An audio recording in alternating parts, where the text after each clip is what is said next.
Local news about local people. This is Newslink, Indiana. Good morning, I'm Rachel Meyer. Chris has the day off. Yard sales are summer traditions, but as Newslink Indiana's Jill Crehan explores, what you think is worthless may actually be hidden treasures. This weekend is the first annual US 40 yard sale from Knightstown to Richmond, a perfect time to find valuable items people don't want anymore. It's marked Made in Japan on the bottom, and there's a lot of people out there who collect things simply because they're marked Made in Japan, because you can kind of get like a dating on it, because most things now are being made in Taiwan or Hong Kong or something like that. But there are a few things you can do to know if you're getting the best deal. Thank you very much. Thank you. Have a nice day. Thanks. One of the things people look for is they'll tap it and you can hear it's got a clear bell tone.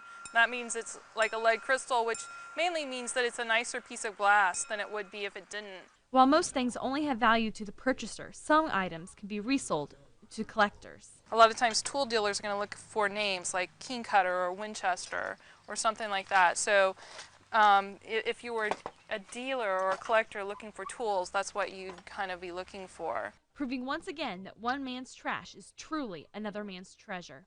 In Knightstown, Jill Crehan, Newslink, Indiana. The US 40 sale from Knightstown to Richmond continues through Sunday evening. A Muncie landmark that had been abandoned for almost 20 years is now ready to open its doors to the public once again. Muncie's Cardinal Greenway will reopen the Weiser Street Depot during a parade today to celebrate National Trail Day. The parade will begin at the Delaware County Fairgrounds at 10:30 a.m. and will end at the depot on Weiser Street. After the parade, there will be other activities. The Delaware County Safe Kids Coalition is organizing a bicycle safety fair. The people that use the Cardinal Greenway, some of them are bike riders. We want to make sure that people are remembering safety too and that they're wearing helmets. Renovations began in April and cost nearly $900,000. And now here's a look at the Newslink Indiana forecast.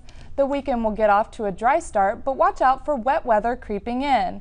A sunny Saturday is on the way. Expect partly cloudy skies and a high of 75.